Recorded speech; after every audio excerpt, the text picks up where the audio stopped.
Voici une rivière. Voici une autre rivière. Et ça, c'est encore une rivière. Mais elles sont toutes les trois enfouies, car à une époque, il était courant aux États-Unis d'enfouir les rivières. Cependant, il est possible de retrouver leurs traces. Quand on voit une telle dépression, ça veut souvent dire qu'il y a eu un cours d'eau à cet endroit, car l'eau s'écoule toujours vers le point le plus bas. Ainsi, si vous êtes un citadin vivant près d'une rivière, comme à New York ou à Londres, et que vous vous déplacez sur une pente raide, il est possible que sous vos pieds, sous l'asphalte et la terre, coule une rivière. Une rivière dont les gens ignorent l'existence. Mais pourquoi enterrer les rivières? À quoi ça sert? Avant tout, je me sers un café et je vous explique.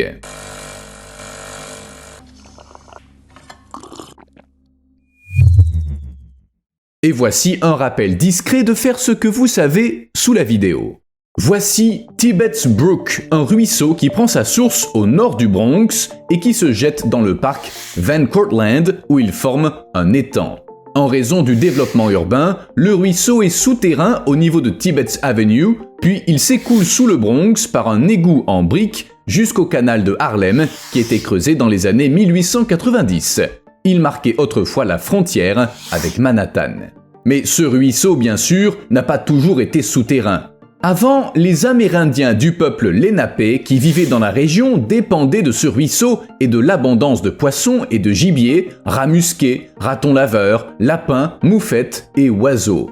Les Lénapés appelaient le ruisseau Mosholu, ce qui signifie pierre lisse ou petite pierre. Puis, dans les années 1690, le propriétaire Jacobus Van Cortlandt a construit un barrage doublé d'un lac pour alimenter une scierie et un moulin. En hiver, il récoltait également la glace du lac pour la vendre aux habitants. La ville de New York a acheté le terrain qui est devenu le parc Van Cortlandt en 1888, mais à l'époque, le ruisseau coulait encore en surface. Puis, des années 1930 à 1960, plusieurs routes ont été construites et en conséquence, le ruisseau a été redirigé vers des ponceaux situés sous les routes.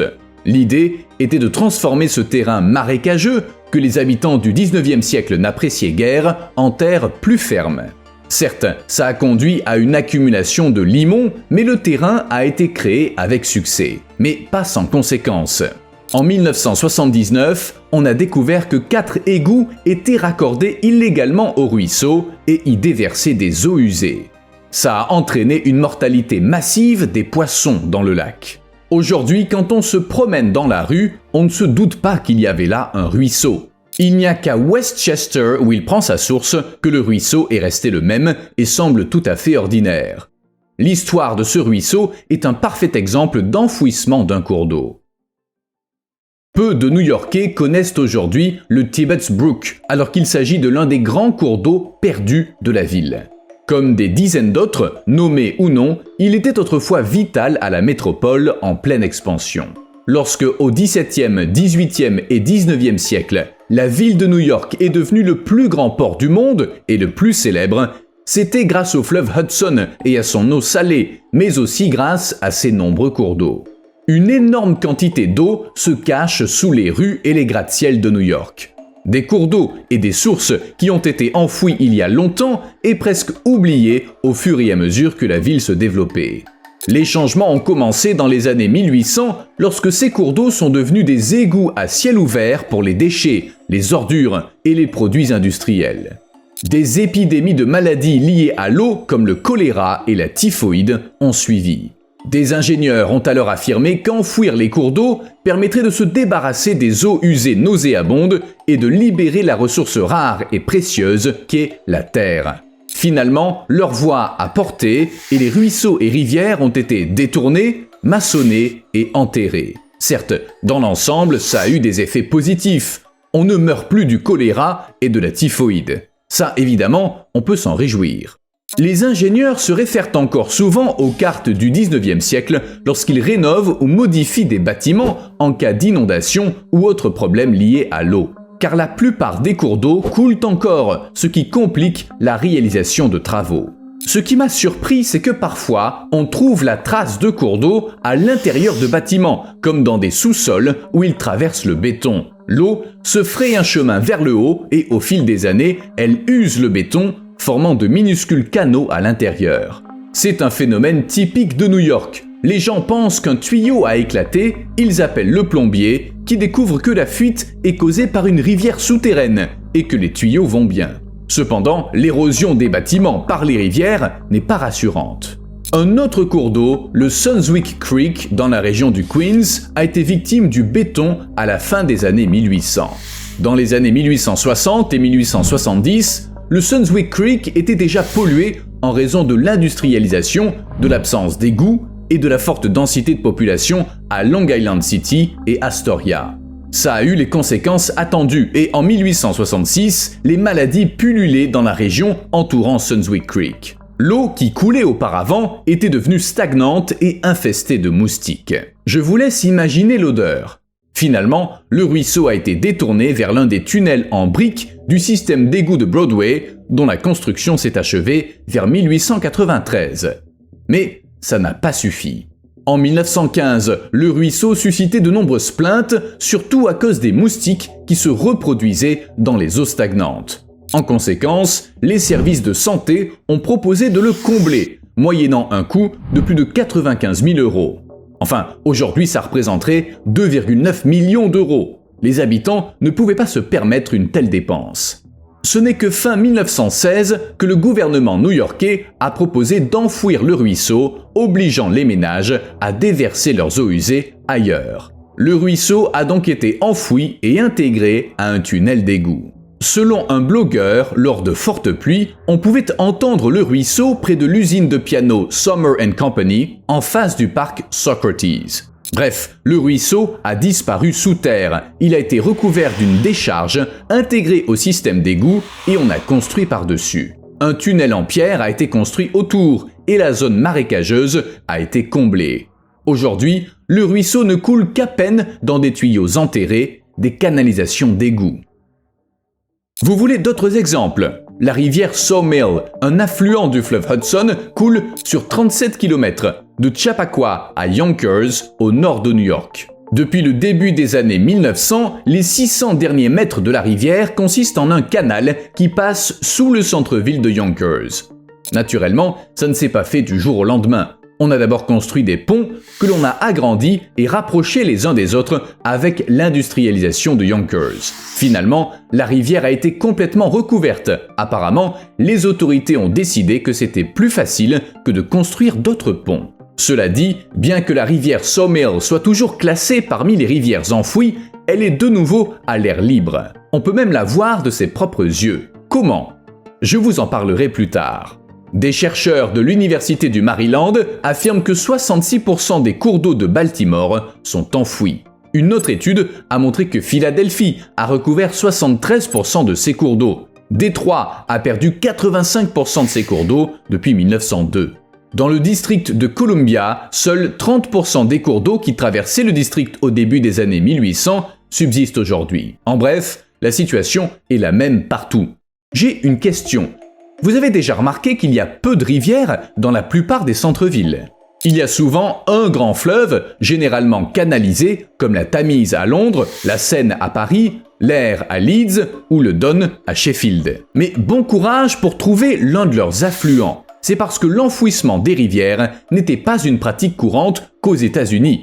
Par exemple, voici à quoi ressemble le réseau fluvial souterrain de Toronto. Il existe tout un monde caché sous terre, dont certains signes de son existence sont visibles à la surface.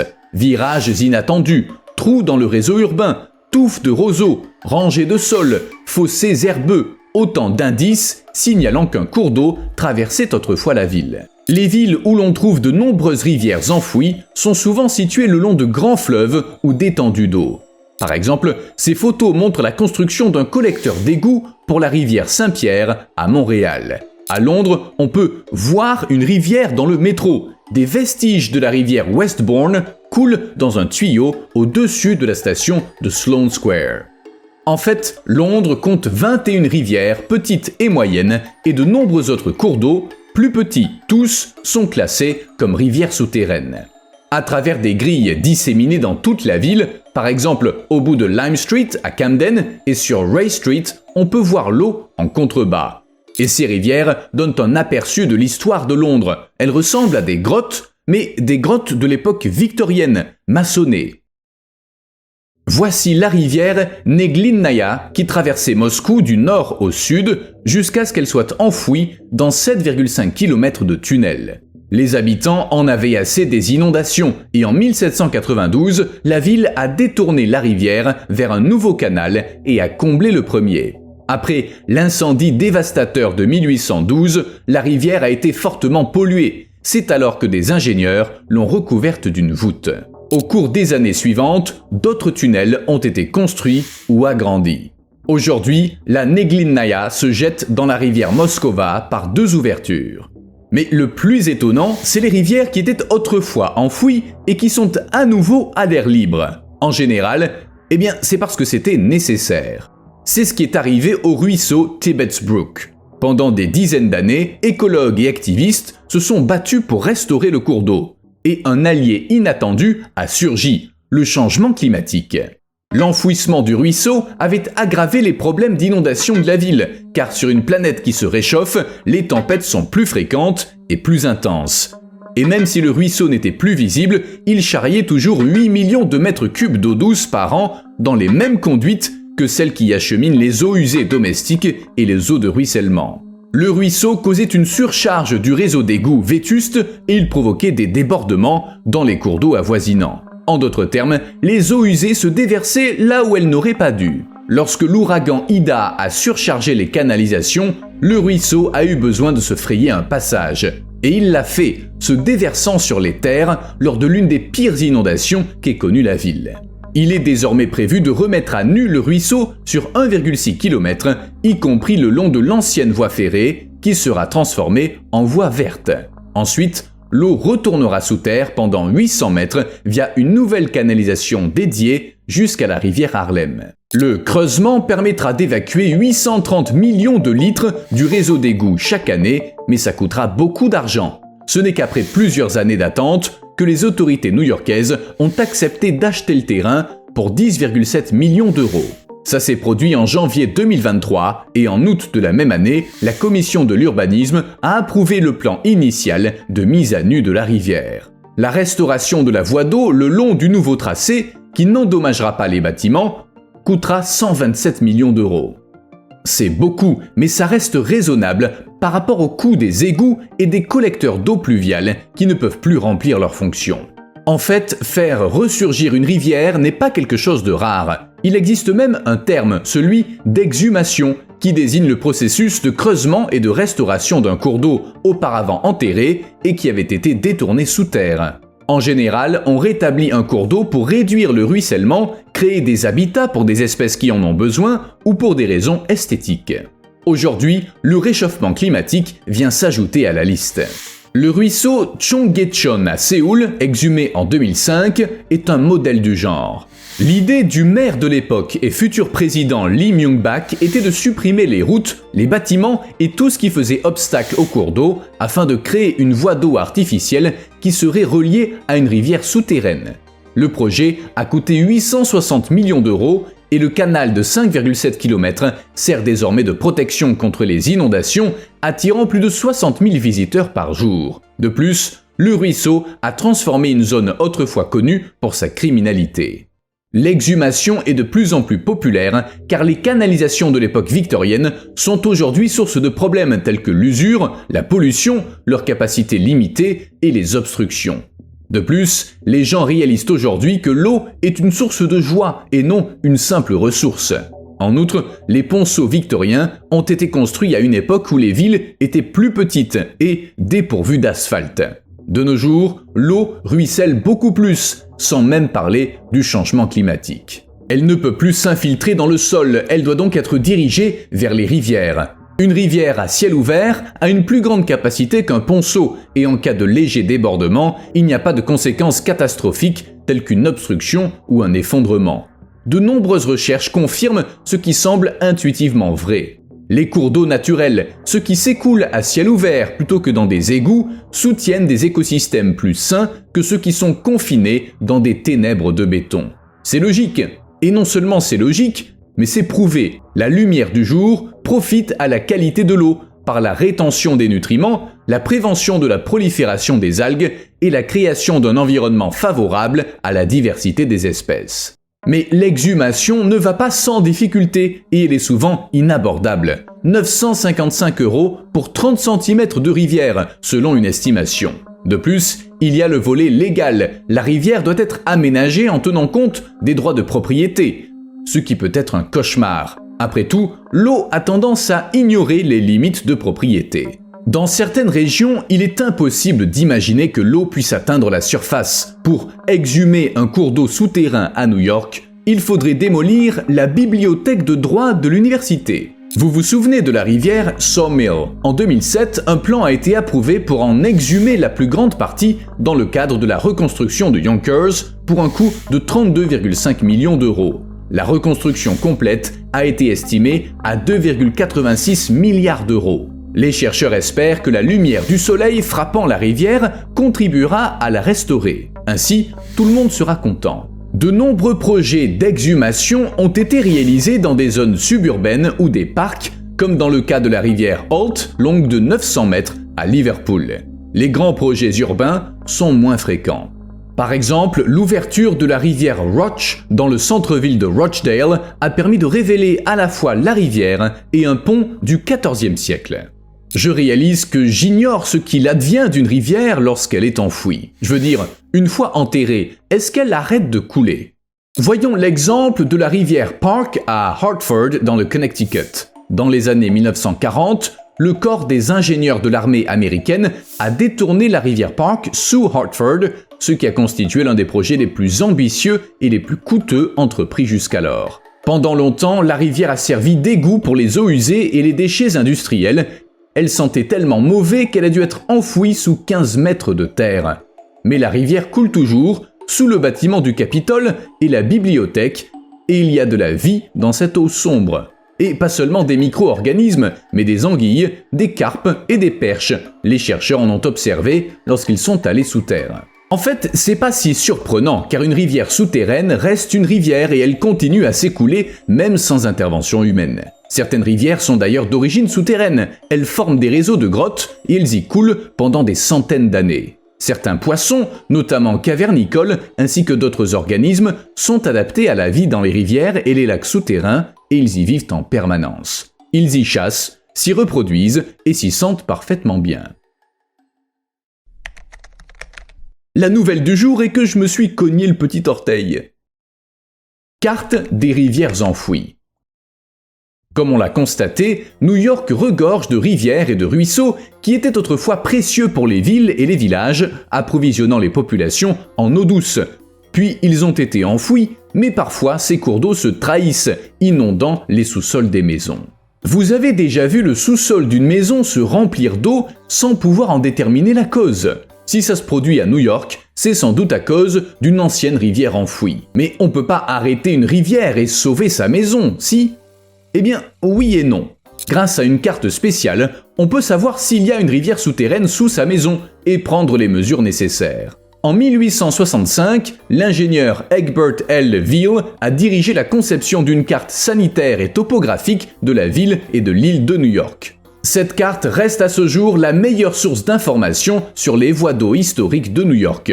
Les architectes et les ingénieurs s'en servent encore. Et bien sûr, tout le monde peut utiliser la carte gratuitement pour voir les coordonnées exactes des rivières. Il arrive parfois que même si un cours d'eau se trouve sous le bâtiment, il ne soit pas la cause de l'inondation. En effet, les eaux souterraines ont tendance à monter lors de fortes pluies, de sorte que la carte ne garantit pas de trouver la véritable source de l'inondation. Cela dit, c'est un outil précieux. Une autre façon de trouver une rivière. Le 9 août 2024, des pluies ininterrompues se sont abattues sur le sud du Québec, causant d'importants dégâts à Montréal, la plus grande ville de la province. Les sous-sols de nombreux habitants ont été inondés et certaines maisons ont été sérieusement endommagées. Et honnêtement, c'est pas surprenant. À Montréal, il est tombé 158 mm de pluie en 24 heures et ailleurs dans la province, ce chiffre a atteint 200 mm. Outre les habitations, des routes ont été touchées par la tempête, en particulier la route 40. À cause des fortes pluies, une rivière s'y est formée. Commençons par dire qu'il y a beaucoup de tuyaux d'égout sous les villes canadiennes. Les municipalités du Québec ont même été critiquées par des résidents mécontents car les infrastructures n'ont pas résisté aux inondations et que l'eau est remontée à la surface. Enfin, elle a quand même fini par aller ailleurs. Mais où ? Un tronçon de la route 40 a été tellement inondé qu'il est devenu impossible d'y circuler. Pour une certaine raison, l'eau ne cessait de s'y accumuler et pour comprendre pourquoi, il a fallu consulter Google Maps. Qu'a-t-on découvert ? Une fine ligne bleue longeait la route 40, indiquant un ruisseau ou une rivière. Mais Google Maps ne disait pas qu'il s'agissait d'une rivière souterraine. Il a fallu trouver des cartes de Montréal datant de 1744 et de 1892 pour le comprendre.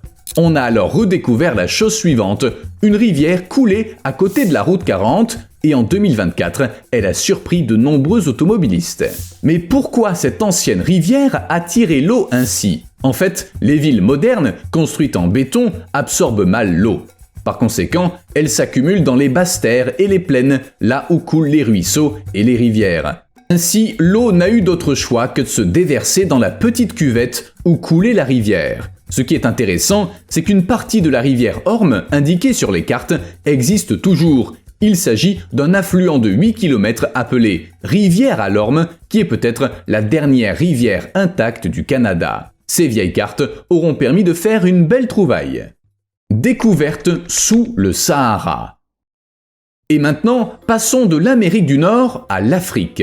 Comme vous le savez, c'est là que se trouve le plus grand désert du monde, le Sahara, où des chercheurs tentent constamment de trouver quelque chose d'intéressant. Et puisque cette vidéo porte sur les rivières souterraines, vous avez déjà deviné ce qu'ils ont trouvé sous le sable, un vaste réseau fluvial qui transportait autrefois de l'eau sur des centaines de kilomètres à travers la partie occidentale du désert. Comment ils ont découvert ça ? Grâce à la technologie moderne bien sûr. Les images radar d'un satellite d'observation japonais ont révélé l'existence d'un ancien réseau fluvial sous la surface. Ce qui est intéressant, c'est que ce système s'étendait sur plus de 500 km en direction de la côte. Selon les chercheurs, le cours d'eau souterrain pourrait avoir fait partie du fleuve Tamanrasset, qui aurait autrefois coulé à travers le Sahara occidental, depuis sa source dans les montagnes du sud de l'Atlas et les hauts plateaux du Hogar, dans ce qui est aujourd'hui l'Algérie.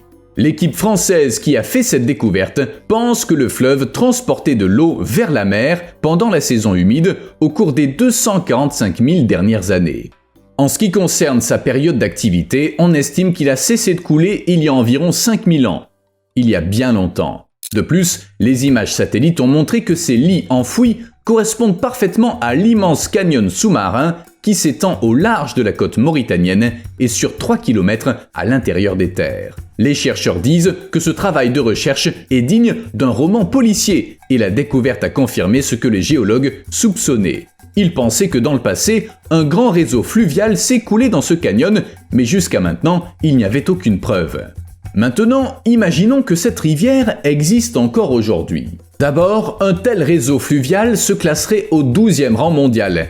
C'est ce qu'ont souligné les chercheurs dans un article paru dans Nature Communications. Ensuite, le fleuve aiderait les gens, les plantes et les animaux sauvages à prospérer dans le désert. Enfin, il pourrait transporter des nutriments essentiels à la vie marine jusqu'à la mer. Bref, ce fleuve n'aurait que des avantages. Ou pas. Bien sûr, toute chose a des inconvénients, et les anciens fleuves ne font pas exception à la règle. Outre les avantages mentionnés, ils pourraient avoir un impact destructeur, en envoyant parfois des flux d'eau et de sédiments déchaînés dans le canyon. Dans le monde moderne, il existe des exemples de ce que peut causer une telle activité. Par exemple, des flux similaires peuvent être observés au large des côtes de Taïwan. Ils sont assez puissants pour détruire des câbles sous-marins et autres infrastructures. Il est donc peut-être préférable que l'ancien fleuve sous le Sahara n'existe plus. Qui sait ? Vous me devez un like. À plus.